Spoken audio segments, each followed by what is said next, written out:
Assalamualaikum warahmatullahi wabarakatuh. Bapak dokter yang sama-sama kita muliakan, rekan-rekan mahasiswa pasca sarjana UIN Mataram yang sama-sama kita hormati. Pada sesi kali ini kami dari kelompok 5 akan menyajikan makalah teori dan praktik kepemimpinan dengan topik dengan judul model-model kepemimpinan.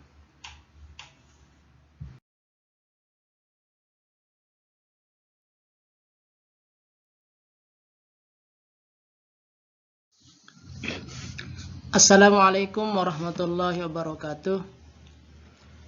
Bapak dokter yang sama-sama kita muliakan, rekan-rekan mahasiswa pasca sarjana UIN Mataram yang sama-sama kita hormati. Pada sesi kali ini kami dari kelompok 5 akan menyajikan makalah teori dan praktik kepemimpinan dengan topik dengan judul model-model kepemimpinan.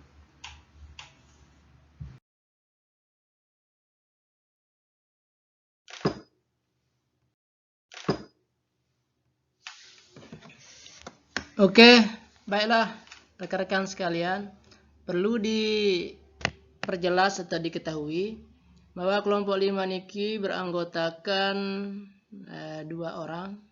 Saya sendiri Muhammad Mayadi dengan rekan kami lalu Akor Rizaki yang akan menyampaikan selanjutnya nanti. Baiklah rekan-rekan sekalian, jadi model-model kepemimpinan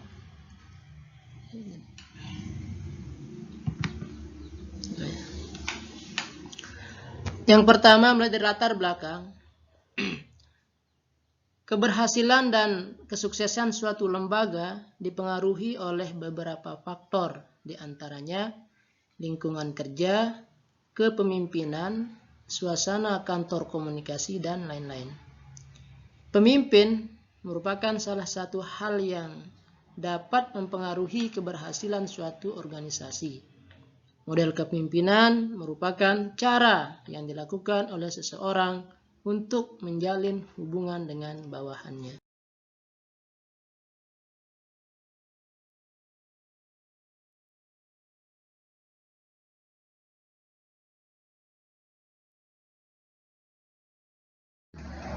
B. Rumusan masalah. 1. Apa pengertian model kepemimpinan pendidikan? 2. Apa saja model kepemimpinan pendidikan dan karakteristiknya? C. Tujuan. Yang pertama, untuk mengetahui pengertian model kepemimpinan. Yang kedua, untuk mengetahui model-model kepemimpinan dan karakteristiknya.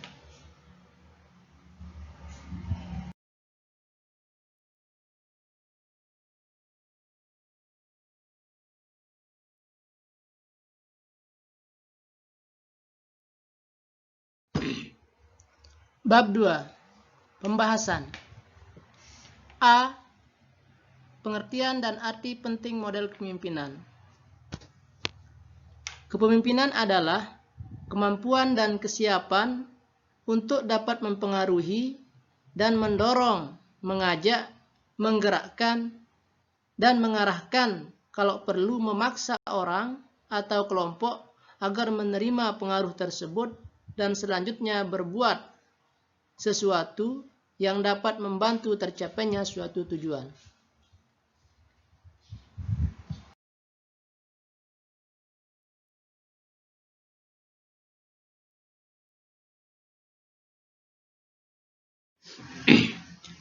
Model kepemimpinan menunjuk pada perilaku yang ditampilkan oleh seseorang pemimpin di hadapan orang yang dipimpin.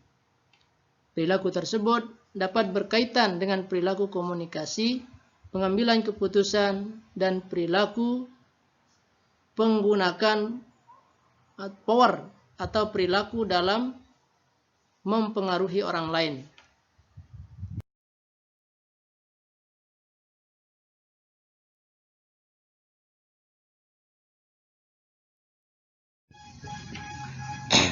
Berdasarkan uraian singkat di atas, dapat diambil kesimpulan tentang arti penting gaya kepemimpinan dalam khazanah kepemimpinan.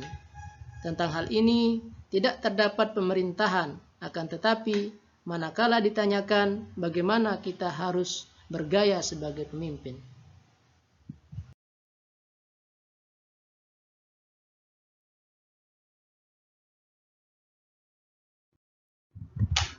B. Model kepemimpinan. Model kepemimpinan didasarkan pada pendekatan yang mengacu kepada hakikat kepemimpinan yang berlandaskan pada perilaku dan keterampilan seseorang yang berbaur. Beberapa model yang menganut pendekatan ini diantaranya adalah sebagai berikut.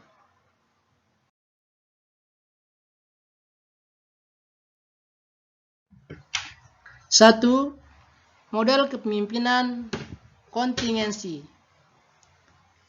Pencetus pemikiran ini adalah Fielder. Fielder juga membedakan gaya kepemimpinan menjadi dua, yaitu gaya kepemimpinan yang berorientasi tugas dan gaya kepemimpinan yang berorientasi hubungan. Yang lain dari pemikiran Fielder ini adalah beberapa faktor yang menentukan pilihan atas gaya yang dianggap sesuai. Jadi faktor-faktor tersebut adalah sebagai berikut.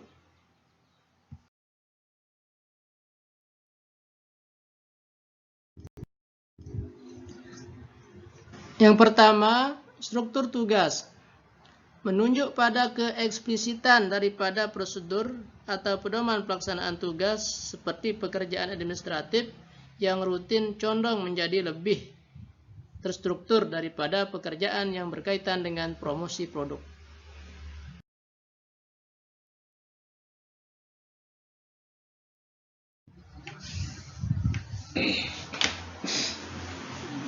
Berikutnya, hubungan antara bawahan dan atasan. Apakah hubungan tersebut baik atau tidak?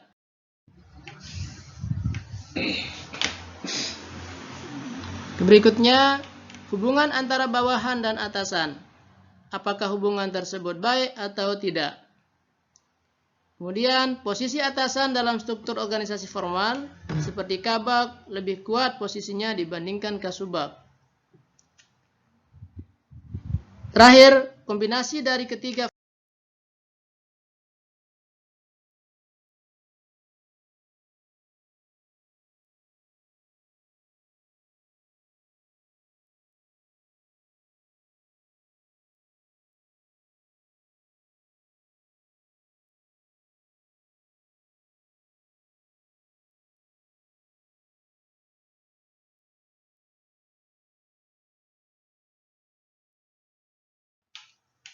Yang kedua, model 3 dimensi.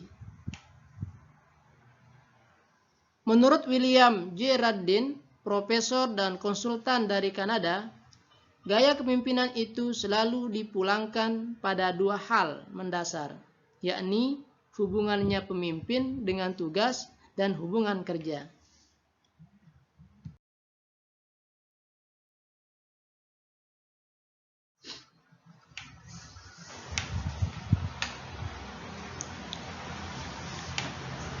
Ada 4 gaya dalam kotak yang efektif menurut William J. Radin ini, yaitu antara lain A. Eksekutif. Maksudnya, memberikan perhatian pada tugas-tugas pekerjaan dan hubungan kerja. Manajer yang menggunakan gaya ini disebut sebagai motivator yang baik. Mau menetapkan standar kerja yang tinggi, berkehendak mengenal perbedaan di antara individu, dan berkeinginan menggunakan kerja tim dalam manajemen.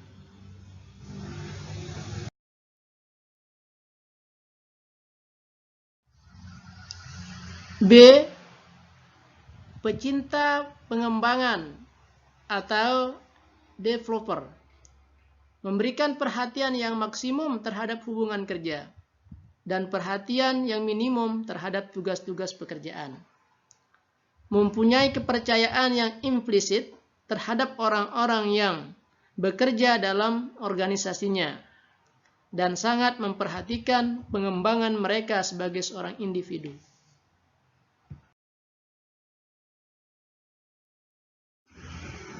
C. Autokratis yang baik atau benevolent autokrat. Memberikan perhatian yang maksimum terhadap tugas dan perhatian yang minimum terhadap hubungan kerja. Mengetahui secara tepat apa yang ia inginkan dan bagaimana memperoleh yang diinginkan tersebut tanpa menyebabkan ketidakseganan di pihak lain.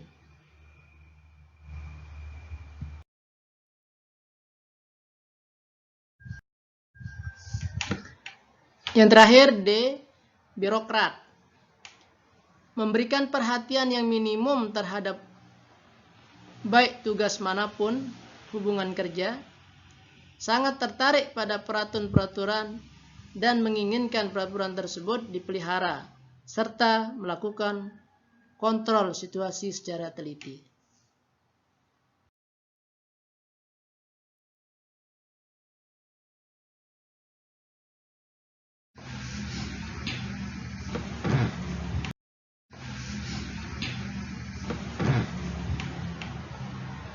Gaya yang tidak efektif. Ada 4 gaya kepemimpinan yang tergolong tidak efektif. 4 gaya itu dijelaskan sebagai berikut. 1. Pecinta kompromi atau kompromiser. Memberikan perhatian yang besar pada tugas dan hubungan kerja dalam suatu situasi yang menekankan pada kompromi. Pembuat keputusan yang tidak bagus karena banyak tekanan yang memengaruhinya.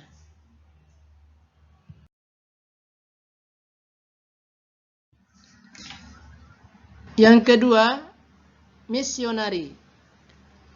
Memberikan penekanan yang maksimum pada orang-orang yang hubungan kerja, tetapi memberikan perhatian yang minimum terhadap tugas dengan perilaku yang tidak sesuai. Menilai keharmonisan sebagai suatu tujuan dalam dirinya sendiri.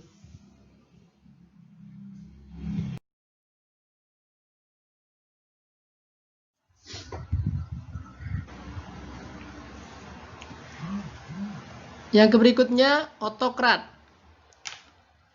Yang dimaksud dengan autokrat tersebut adalah memberikan perhatian yang maksimum terhadap tugas dan minimum terhadap hubungan kerja dengan suatu perilaku yang tidak sesuai. Tidak mempunyai kepercayaan pada orang lain, tidak menyenangkan, dan hanya tertarik pada jenis pekerjaan yang segera selesai.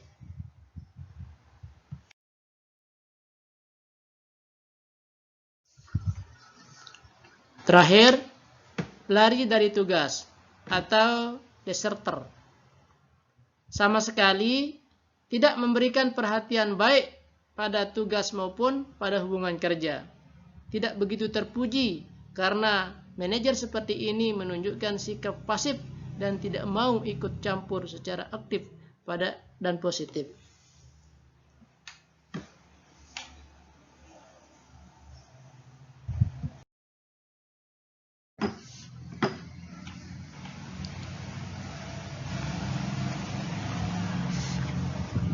Bapak Ibu yang saya hormati, demikian pemaparan makalah dari saya tentang 2 model kepemimpinan, yaitu kepemimpinan atau gaya kepemimpinan, model kepemimpinan kontingensi dengan model kepemimpinan 3 dimensi. Untuk model kepemimpinan berikutnya nantinya akan disampaikan oleh rekan kami Ako Rizaki, dan dari saya pribadi mohon maaf atas segala kekurangan. Jadi nantinya pada rekan-rekan sekalian mohon masukan, kritikan, pertanyaan yang sifatnya membangun, karena kami merasa pengetahuan kami tidak seberapa para rekan sekalian, intinya untuk pencerahan yang sifatnya membangun. Kepada rekan Lalu Ako Rezaki, dipersilakan.